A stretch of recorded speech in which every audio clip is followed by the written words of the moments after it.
Klinik The Lovely. Oh, The Lovely ya, Saya di The Lovely Allah. Klinik. Jangan takut, mending datang konsultasi dulu aja. Kalau sudah srek, saya mau pakainya ini, dok, saya takut mahal, budgetnya segini, boleh nggak? Ya. Boleh. Oh, boleh.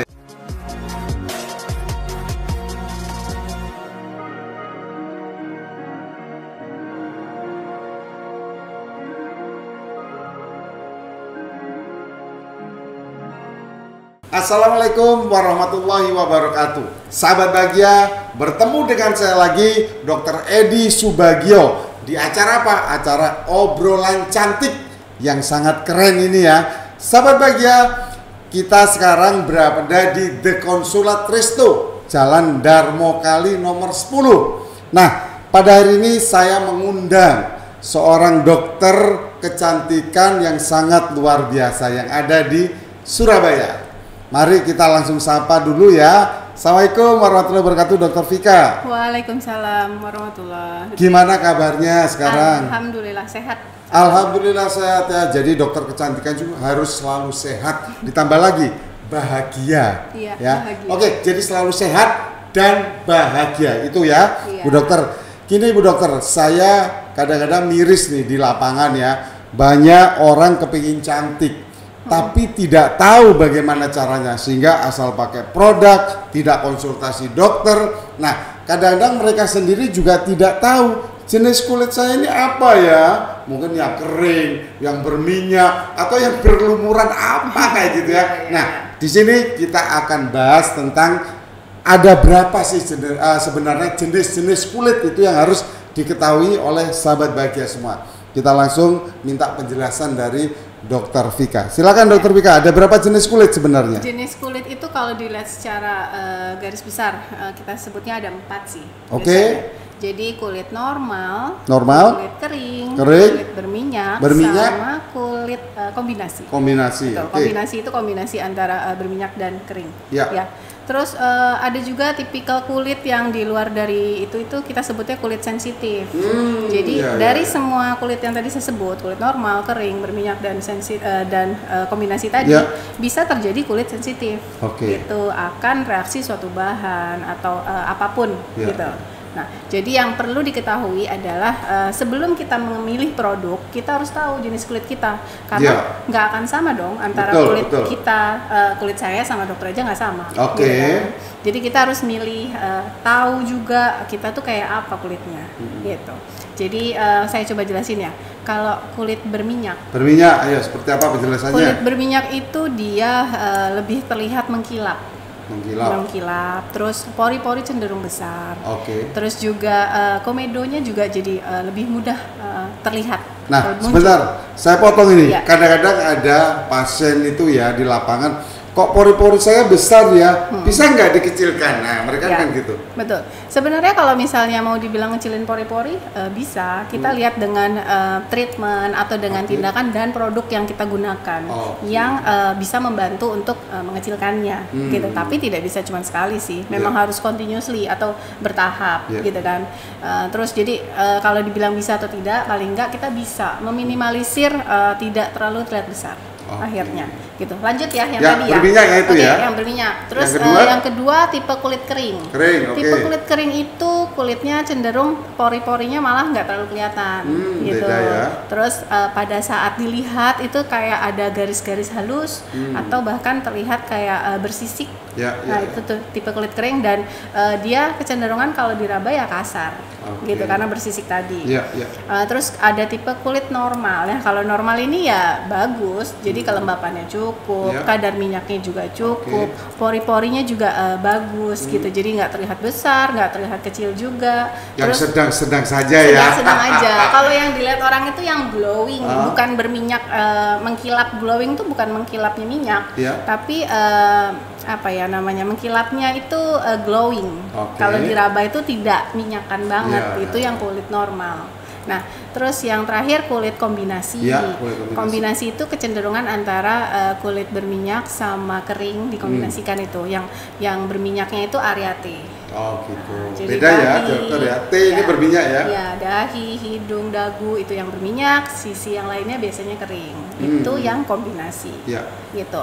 Terus tadi sensitif kan tadi apa? sensitif. Nah, Kalau yang sensitif itu tipe kulitnya yang jika ada pajanan atau dia memang tipe alergi atau dia bahannya nggak cocok, dia itu akan terlihat merah, iritasi, bisa gatel, cekit-cekit, perih, panas gitu. Itu iritasi, sensitif namanya. Jadi harus diobati dan juga bahan penyebabnya kita cari tahu, harus dihindari biar nggak terjadi lagi. Saya dengar nih di lapangan kadang-kadang kayak kulitnya kayak udang rebus, kayak tomat gitu, itu berarti termasuk kulit sensitif seperti itu? Bisa jadi seperti itu. Jadi kalau kena panas langsung merah banget gitu. Dan bahkan orang dengan pakai produk ya Dokter Edi, kita kan pakai produk itu pasti ada yang namanya krim malam tuh ada pengangkatan sel kulit mati. Betul. Nah, orang itu sukanya pada saat kulit lagi mengangkat di awal, memang akan ada reaksi kayak pengelupasan halus mulai dari bawah ke atas. Betul. Nah, pengelupasan itu ada rasa kayak cekit-cekit, gatel, ketat di wajah, itu wajar banget. Itu awal mau mengelupas namanya. Tapi yang salah orang adalah dia sukanya mempercepat pengelupasannya dengan cara digosok. Kalau bahasa orang Jawa dibolot gitu itu tuh nggak boleh. Soalnya kalau semakin dibolot, semakin dipercepat pengelupasan, akhirnya iritasi merah. Makin iritasi merah, akhirnya jadi flek lagi. Itu yang salah orang biasanya. Jadi kita kalau lagi ada pengelupasan ringan wajar, tapi kalau sangat tidak tahan, lebih baik konsul aja sama dokternya, biar pas mau diapain tuh keadaannya. Gitu. Nah, jadi sahabat Bahagia, kita itu sebenarnya nomor satu harus mengenal jenis kulit kita sendiri. Itu kan yang betul ya? Iya, betul. Jangan mudah kita itu menetapkan kulit kita ini kulit berminyak, kulit kering atau kulit normal, karena ini biasanya berhubungan dengan pemakaian skincare atau perawatannya. Jadi mau tidak mau kalau kepingin cantik, sehat kulitnya harus konsultasi ke dokter ya. Nah, mereka itu kadang-kadang takut. Nah, saya kepingin tanya sama Dokter Vika, sebenarnya konsultasi itu bayar nggak sih, Kak? Terus mahal nggak sih kayak gitu? Kalau di tempat saya praktek, kebetulan saya prakteknya di Surabaya, ada nama di klinik The Lovely. The Lovely ya? Saya di The Lovely Klinik. Jadi konsultasi kita gratis. Bahkan di zamannya pandemi sekarang ini kan orang takut ya kalau ke klinik. Kita itu juga ada online gitu, jadi konsultasi online, bahkan kalau mau video call sama dokter kita bisa gitu. Jadi jangan takut mahal. Jadi nggak apa-apa, konsultasi dulu aja. Saya gimana ya dok, baiknya diapain, itu nggak apa-apa. Mending datang konsultasiin, kalau sudah srek saya mau pakainya ini. Dan kadang juga gini loh dok, dok saya takut mahal, budgetnya segini, boleh nggak? Boleh. Bilang aja. Kadang kan jadinya orang ragu dan akhirnya karena ragu takut memulai, nggak mulai. Betul. Jadi masalahnya ada aja terus. Iya. Ditunda-tunda ya, nggak diniatkan karena ketakutan, takut mahal takut apa banyak sekali pertimbangannya. Betul. Jadi sahabat Bahagia, jadi di The Lovely ya, Dokter Vika ini praktek. Beliau bisa konsultasi baik offline ataupun online dan gratis dicatat. Nah, gratis, betul. Saya mau tanya, The Lovely ini ada di mana aja sebenarnya? Kita ada di Surabaya ini ada 4. Surabaya ada 4? Betul, 4 cabang. Jadi ada di Pasar Kembang pusatnya, terus ada di Manukan, ada di Rungkut, sama ada di Dharma Husada. Surabaya ada 4 ya? Surabaya ada 4 dan satu lagi di Bekasi. Bekasi berarti luar Surabaya ya? Luar Surabaya. Ya, sahabat Bahagia, kita sudah belajar sama Dokter Vika ini tentang jenis kulit, karena ini akan mengawali kita itu memakai produk yang seperti apa. Jangan cuma dipegang sendiri, dicek sendiri kulitnya. Jadi harus datang konsultasi ke dokter yang kompeten. Nah, bicara-bicara dengan masalah jenis kulit ini Dokter Vika, kan banyak orang-orang ini pakai produk-produk skincare di lapangan atau di luaran yang sekarang lagi marah ini boomingnya. Ada online atau offline pun kadang-kadang tanpa konsultasi ke dokter. Nah, bisa nggak dijelaskan sebenarnya apa sih manfaat misalnya kayak krim pagi lah, itu untuk apa dan harus berapa hari krim pagi itu dipakai? Kita jadi belajar sedikit ya. Simpelnya sih, kalau misalnya kita menggunakan produk itu terbagi menjadi produknya yang kosmetik atau kosmedik. Kosmetik gitu atau kosmedik ya? Kosmedik ya. Yang kosmedik itu memang diracik oleh dokter dan dia untuk menyelesaikan suatu masalah, ya, mengobati. Obat berarti ya, mengobati jenisnya gitu ya. Nah, kalau misalnya yang dijual bebas yang di drugstore biasa itu dia merupakan kosmetik. Jadi nutrisi kayak ada pagi hari itu pasti ada nutrisi, whiteningnya ringan ada, sunscreen itu harus digunakan untuk di krim paginya itu, siang juga ntar diulang lagi. Terus kemudian serum itu nutrisi penggunaan serum macam-macam. Ada serum whitening, serum anti aging yang untuk mengencangkan, ada serum jerawat juga ada, banyak macamnya. Kemudian ada krim malam. Nah, krim malam ini juga terbagi. Apakah krim malam yang aman untuk ibu hamil atau menyusui, atau emang krim malamnya ini untuk pengobatan, jerawat atau whitening dan lain-lain gitu. Terus pembersihan. Dari pembersihan sendiri juga bukan cuma sabun sih sebenarnya. Double cleansing itu diperlukan. Gitu. Double cleansing yang kita maksud adalah pembersihan secara ekstra. Jadi kita bisa menggunakan urutan awalnya tuh susu pembersih, terus baru sabun muka, terus terakhir baru toner gitu.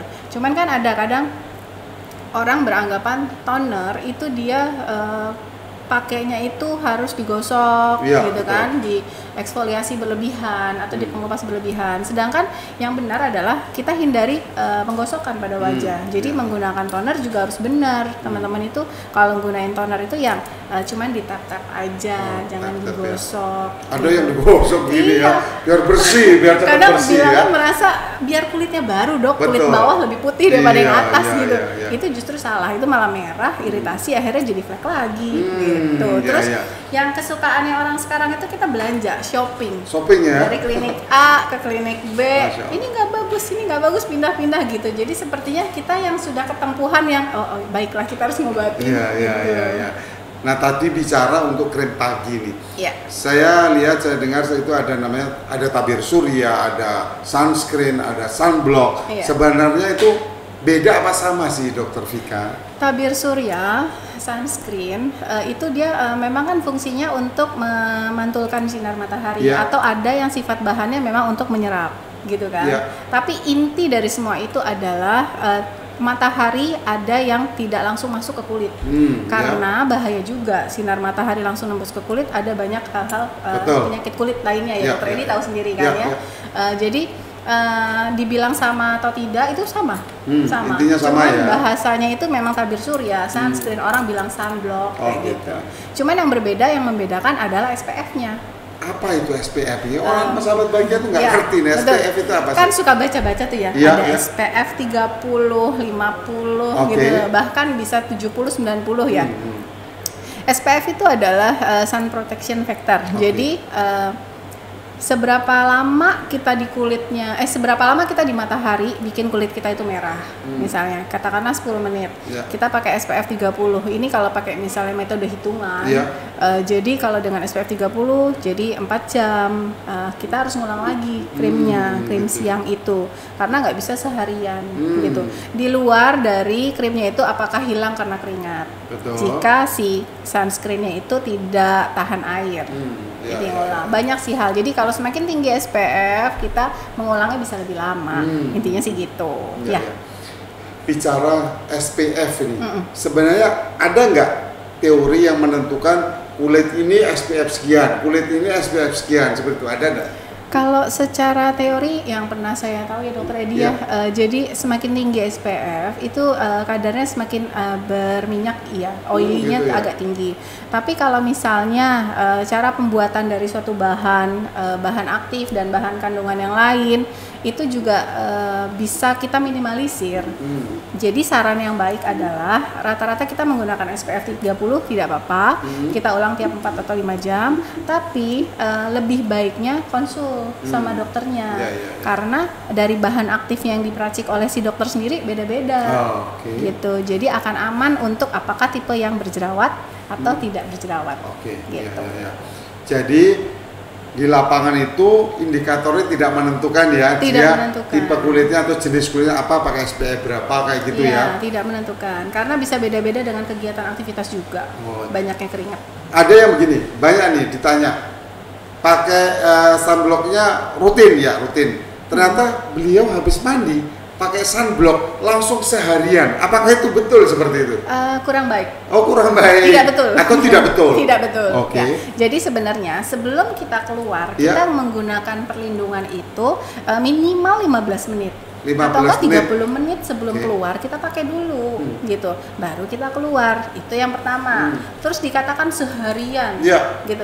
Saya kerjanya di kantor kok, betul, di dalam ruangan nggak ada sinar matahari. Terus saya tanya, tapi beli makan nggak, keluar makan siang? Iya. Kalau catering gimana catering? Kalau catering, nah tetap harus diulang sih sebenarnya, karena gitu dari pantulan misalnya jendela terbuka, dia pantulan dari kaca masih bisa kena, atau yang di teras gitu yang jualan ya, biasanya kan ya saya jualannya di teras sih dok, nggak apa-apa, tapi kan pantulan dari keramik, dari pasir masih bisa kena. Gitu. Kayak gitu. Terus tipikal yang kalau kulit berminyak seharian dengan bahan krimnya itu, kalau minyaknya berlebih akhirnya kotoran nempel. Nah jadi akhirnya malah jadi jerawat lagi. Lebih baik diulang, jadi dibersihkan terus diulang lagi, dipakai ulang gitu.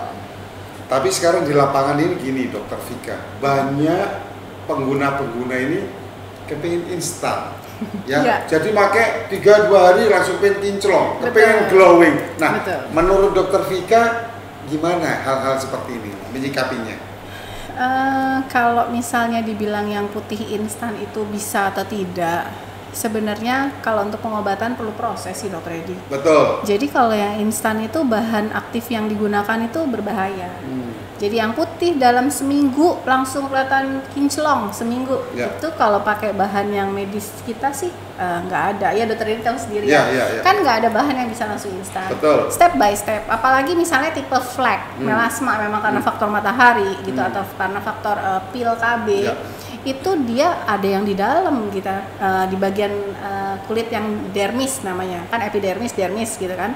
Nah di dermis itu perlu waktu kalau hanya dengan krim, kecuali dibantu dengan tindakan medis gitu. Jadi sahabat Bahagia, sudah dijelaskan panjang lebar sama Dokter Vika. Saya sedikit ngambil kesimpulan. Ingat, kalau kepingin cantik dan kulitnya sehat itu perlu proses. Satu. Kedua, pemakaian sunblock atau tabir surya atau sunscreen itu harus diulang ya, 3-4 jaman ya. Jadi sesuai dengan aktivitasnya, tidak mesti dalam ruangan terus tidak pakai, jadi harus tetap pakai karena ada pantulan. Intinya baik sinar secara langsung maupun tidak langsung. Seperti yang ketiga, kesimpulannya adalah kalau pengen sehat dan cantik, datang ke dokter kompeten seperti Dokter Vika di The Lovely ya. Banyak, sudah 4 cabang di Surabaya nih. Nah, terakhir Dokter Vika, saya minta pesan-pesan apa yang harus disampaikan pada sahabat Bahagia pemirsa yang kepingin cantik sehat. Silakan Dokter Vika. Sahabat Bahagia, jika ingin lebih sehat kulitnya, terus tidak salah dalam penanganannya, lebih baik kenali dulu tipe kulit yang mana. Kemudian kalau memang mau memilih suatu bahan, harus berhati-hati, dilihat isi bahan dan kandungannya. Jika ragu dengan isi bahan dan ragu dengan keadaan kulit, lebih baik konsulkan ke ahlinya biar tidak salah mengambil tindakan dan produknya apa, biar malah hasilnya menjadi lebih baik. Terima kasih Dokter Vika sudah menghadiri undangan kita ya. Mudah-mudahan bisa bermanfaat ya. Jadi mudah-mudahan bisa bermanfaat semua ilmu yang sudah diterapkan atau diberitahu oleh Dokter Vika. Untuk itu jangan dibuat kulit wajahmu coba-coba. Sekian dari saya, kurang lebih mohon maaf. Wassalamualaikum warahmatullahi wabarakatuh.